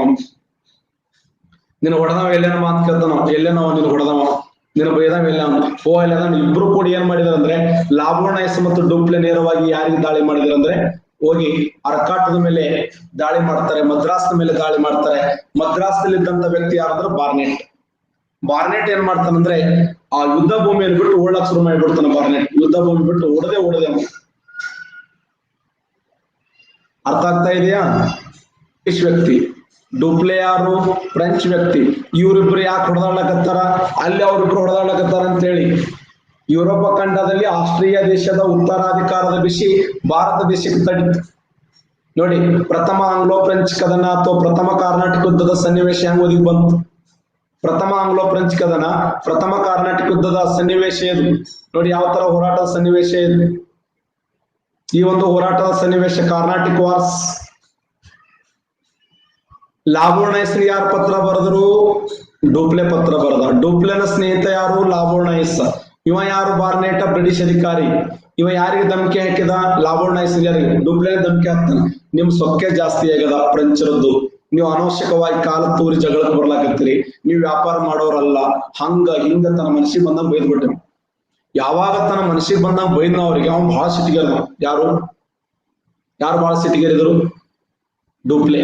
ಡೂಪ್ಲೆ ಮತ್ತು ಯಾರು ಇಬ್ರು ಕೊಡ್ಕೊಂಡು ಯಾರ ಮೇಲೆ ದಾಳಿ ಮಾಡಿದಾರೆ ಅಂದ್ರೆ ಈ ಬಾರ್ನೆಟ್ ಮೇಲೆ ದಾಳಿ ಮಾಡಿ. ಬಾರ್ನೆಟ್ ಹೋಗಿ ಯಾರು ಹೆಲ್ಪ್ ಕೇಳ್ತಾನಂದ್ರ, ಬಾರ್ನೆಟ್ ನೇರವಾಗಿ ಯಾರು ಹೆಲ್ಪ್ ಕೇಳ್ತಾನಂದ್ರೆ ಇಲ್ಲಿ ಈ ಅರ್ಕಾಟದ ನವಾಬ್ ಇದ್ನಲ್ಲ, ಅರ್ಕಾಟದ ನವಾಬನಾಗಿರುವಂತ ಅನೂರುದ್ದೀನ ಹೆಲ್ಪ್ ಕೇಳ್ತಾನೆ. ಅನೂರುದ್ದೀನ ನನಗೆ ಅವರು ಫ್ರೆಂಚರ್ ಬಂದು ದಾಳಿ ಮಾಡ್ಲಾಕತ್ತಾರಪ್ಪ, ನೀ ಹೆಂಗಾರ ಮಾಡಿ ಹೆಲ್ಪ್ ಮಾಡಂದಾಗ ಇವ್ ಅರ್ಕಾಟದ ನವಾಬನಾಗಿರುವಂತ ಅನೂರುದ್ದೀನ್ ಹೋಗ್ಬೇಕೋ ಹೋಗ್ಬಾರ್ದು? ಅನೂರುದ್ದೀನ್ ಹೋಗಬಾರದಿತ್ತು, ಆದ್ರೂ ಕೂಡ ಹೋಗ್ತಾನೆ. ಹೋಗಿ ನಡೆದಂತ ಯುದ್ಧ ಯಾವುದು ಅಂತಂದ್ರೆ ಅದು ಸೇಂಟ್ ತೋಮ್ ಕಾಳಗ ಅಂತ ಕರಿತೀವಿ. 1748ರಲ್ಲಿ 1748ರಲ್ಲಿ ಒಂದು ಕದನ ನಡೀತದೆ. ಆ ಕದನ ಯಾವ್ದಂದ್ರೆ ಅಡಿಯಾರ್ ಕಾಳಗ ಅಂತ ಕರೀತಾರೆ. ಅಡಿಯಾರ್ ಕಾಳಗ ಅಂದ್ರು ಒಂದೇ, ಸೇಂಟ್ ತೋಮ್ ಕಾಳಗ ಅಂದ್ರು ಒಂದೇ. ಸೇಂಟ್ ತೋಮ್ ಕಾಳಗ ಎರಡು ಒಂದೇ. ಇದು ಅಡಿಯಾರ್ ಕಾಳಗ ಅಂದ್ರು ಒಂದೇ, ಸೇಂಟ್ ತೋಮ್ ಕಾಳಗ ಅಂದ್ರು ಒಂದೇ. 1748ರಲ್ಲಿ ಅಡಿಯಾರ್ ಕಾಳಗ ಅಥವಾ ಸೇಂಟ್ ತೋಮ್ ಕಾಳಗ ನಡೀತದ. ಆ ಸೇಂಟ್ ತೋಮ್ ಕಾಳಗದಲ್ಲಿ ಯಾರು ಸೋಲ್ತಾರಂದ್ರೆ ಈ ಇಬ್ರು ಕೊಡ್ಕೊಂಡು, ಯಾರು ಡೂಪ್ಲೆ ಪ್ಲಸ್ ಲಾಬೋರ್ನೈಸ್ ಇಬ್ರು ಕೊಡ್ಕೊಂಡು ಯಾರನ್ನು ಸೋಲಿಸಿದ್ರು ಅಂದ್ರೆ ಈ ಬಾರ್ನೆಟ್ ಮತ್ತು ಅನ್ವರುದ್ದೀನ್ ಸೋಲಿಸಿದ್ರು. ಇದು ಅನಾವಶ್ಯಕವಾಗಿ ಹೋಗ್ಯದ ನೋಡಿ, ಸುಮ್ಸನೆ ಇವ್ರು ಹೊಡೆದಾಡೋದು, ಇದಕ್ಕೇನ್ ಸಂಬಂಧ? ಅನ್ವರುದ್ದೀನ್ ಅದಕ್ಕೆ ಬೇಕು. ಇಂಥ ಒಂದು ಸಮಯದಲ್ಲಿ ಡೂಪ್ಲೆ ಮತ್ತು ಲಾಬೋರ್ನೈಸ್ ಇಬ್ರು ಕೊಡ್ಕೊಂಡು ಯಾರನ್ನು ಸೋಲಿಸಿದ್ರು ಅಂದ್ರೆ ಈ ಬಾರ್ನೆಟ್ ಮತ್ತು ಅನ್ವರುದ್ದೀನ್ ಸೋಲಿಸ್ತಾರೆ. ಅವಾಗ ಬಾರ್ನೆಟ್ ಅನ್ವರುದ್ದೀನ್ ಸೋತು ಶರಣಾಗತಿ ಆಗ್ತಾರೆ. ಶರಣಾಗತಿಯಾಗಿ ಇವ್ರಿಬ್ರು ಏನ್ ಸ್ಕೆಚ್ ಆಗ್ತಾರೆ ಅಂದ್ರೆ ಲಾಬೋರ್ನೈಸ್ ದುಡ್ಡು ಕೊಡಕ್ ಹೋಗ್ತಾರೆ. ದುಡ್ಡನ್ನು ಕೊಟ್ಟ ನಂತರ ಅವ್ರಿಬ್ಬರಿಗೆ ಅಮೌಂಟ್ ಕೊಡ್ತೀವಪ್ಪ, ಒಟ್ಟು ಯುದ್ಧ ಭೂಮಿಯನ್ನು ಬಿಟ್ಟು ಹೋಗು ನೀನು ಅಂತ ಹೇಳಿ ಅಮೌಂಟ್ ಕೊಡ್ತಾರೆ. ಅಮೌಂಟ್ ತಗೊಂಡು ಲಾಬೋರ್ನೈಸ್ ಏನ್ ಮಾಡ್ತಾನದ, ಹಣದ ಆಮಿಷೆಗಾಗಿ ಯುದ್ಧ ಭೂಮಿಯನ್ನು ಬಿಟ್ಟು ಓಡಕ್ ಶುರು ಮಾಡ್ತಾನೆ ಲಾಬೋರ್ನೈಸ್. ಅವಾಗ ಏಕಾಂಗಿಯಾಗಿರುವಂತ ಯಾರು ಡೂಪ್ಲೆ ಏನ್ ಮಾಡ್ತಾನೆ ಅಂದ್ರೆ ಮತ್ತೆ ಬಿಡಂಗಿಲ್ಲ, ಇವರಿಬ್ಬರ ಮೇಲೆ ದಾಳಿ ಮಾಡ್ತಾನೆ. ಡೂಪ್ಲೆ ಮತ್ತೊಮ್ಮೆ ಯತ್ನ ಮಾಡ್ತಾನೆ. ಯಾವ ಪ್ರದೇಶ ಅಂದ್ರ ಮದ್ರಾಸನ್ನು ವಶಪಡಿಸಿಕೊಳ್ಳುವಲ್ಲಿ ಯಶಸ್ವಿಯಾದ. ಇದೇ ಸಮಯದಲ್ಲಿ 1748ರಲ್ಲಿ ಪ್ರಥಮ ಆಂಗ್ಲೋ ಫ್ರೆಂಚ್ ಕದನ ಕಂಪ್ಲೀಟ್ ಆಗ್ತದೆ. ಯಾವ ಒಪ್ಪಂದದೊಂದಿಗೆ ಅಂದ್ರೆ ಎಕ್ಸ್ಲಾ ಚಾಪಲ್ ಒಪ್ಪಂದದೊಂದಿಗೆ. ನೆನಪಿಡಿ, ಎಕ್ಸ್ಲಾ ಚಾಪಲ್ ಒಪ್ಪಂದದೊಂದಿಗೆ. ಯಾವ ಒಪ್ಪಂದ ಅಂತ ಕೇಳ್ತಾನೆ? ಎಕ್ಸ್ಲಾ ಚಾಪಲ್ ಒಪ್ಪಂದದೊಂದಿಗೆ ಈ ಯುದ್ಧ ಕಂಪ್ಲೀಟ್ ಆಯ್ತು. ಯಾವ ಕದನ ಅಂತಂದ್ರೆ ಅದು ಒಂದನೇ ಕಾರ್ನಾಟಿಕ್ ಯುದ್ಧ. ಹಾಗಾದ್ರೆ ಒಂದಿಗೆ ಎಂಡ್ ಆದಾಗ ಇಲ್ಲಿ ಗೆದ್ದಂತ ಪ್ರದೇಶಗಳನ್ನ ಪರಸ್ಪರ ಬಿಟ್ಟುಕೊಡಬೇಕು ಅಂತ. ಯಾಕಂದ್ರೆ ಇದು ಬರೇ ಭಾರತ ದೇಶ ಅಷ್ಟೇ ಅಲ್ಲ, ನಡೆದದ್ದು ಆಸ್ಟ್ರಿಯಾ ಖಂಡದಲ್ಲಿ ಆದ್ರೂ ಕೂಡ ಅಮೆರಿಕ ದೇಶದಲ್ಲಿ ಯುದ್ಧ ನಡೆದಿತ್ತು. ಅಮೆರಿಕ ದೇಶದಲ್ಲಿ ಯಾರ್ಯಾರ ಮಧ್ಯದಲ್ಲಿ ಅಂತಂದ್ರೆ ಬ್ರಿಟಿಷರ ಹಾಗೂ ಫ್ರೆಂಚರ ಮಧ್ಯದಲ್ಲಿ. ಇಲ್ಲಿ ಭಾರತ ದೇಶದಲ್ಲಿ ಯುದ್ಧ ನಡೆದಿತ್ತು. ಅಮೆರಿಕ ದೇಶದಲ್ಲಿ ಯುದ್ಧ ನಡೆದಿತ್ತು, ಇಲ್ಲಿ ಭಾರತ ದೇಶದಲ್ಲಿ ಯುದ್ಧ ನಡೆದಿತ್ತು. ಎತ್ತಣ ಮಾಮರ ಎತ್ತಣ ಕೋಗಿಲೆ, ಎತ್ತಣದಿಂದ ಎತ್ತಣಕ್ಕೆ ಸಂಬಂಧಯ್ಯ.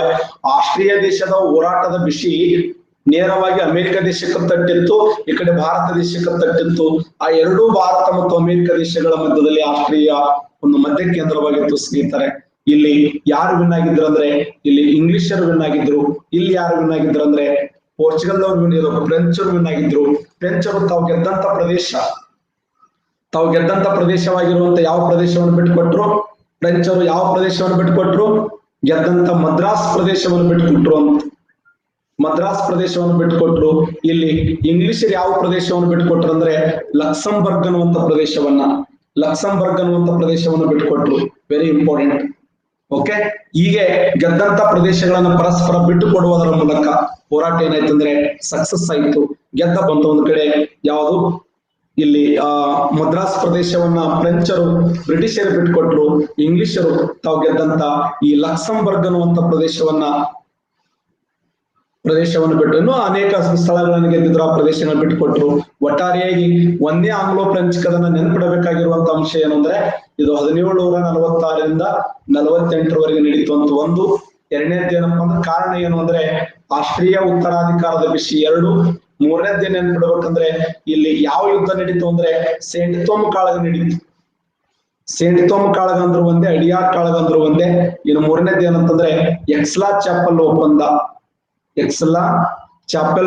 ಅಂತ ಕರಿತೀವಿ. ಈ ಎಕ್ಸ್ಲಾ ಚಾಪೆಲ್ ಒಪ್ಪಂದ. ಮೂರನೇದ್ದು ಏನಂದ್ರೆ ಭಾರತ ದೇಶದಲ್ಲಿ ಗೆದ್ದವರು ಯಾರು ಅಂದ್ರೆ ಫ್ರೆಂಚರ್ ಗೆಲ್ತಾರೆ, ಬ್ರಿಟಿಷರ್ಸ್ ಸೋಲ್ತಾರೆ. ಫ್ರೆಂಚರ್ ಗೆದ್ರು, ಬ್ರಿಟಿಷರ್ಸ್ ಸೋಲ್ತರು. ಈ ಕದನದಲ್ಲಿ ಗೆದ್ದ ಪ್ರದೇಶಗಳನ್ನು ಪರಸ್ಪರ ಬಿಟ್ಟು ಕೊಡುವುದು ಈ ಹೋರಾಟದ ಒಪ್ಪಂದವಾಗಿತ್ತು. ಇದು 1746ರಿಂದ 48ರವರೆಗೆ ನಡೆದಂತ ಒಂದನೇ ಕರ್ನಾಟಕ ಯುದ್ಧ.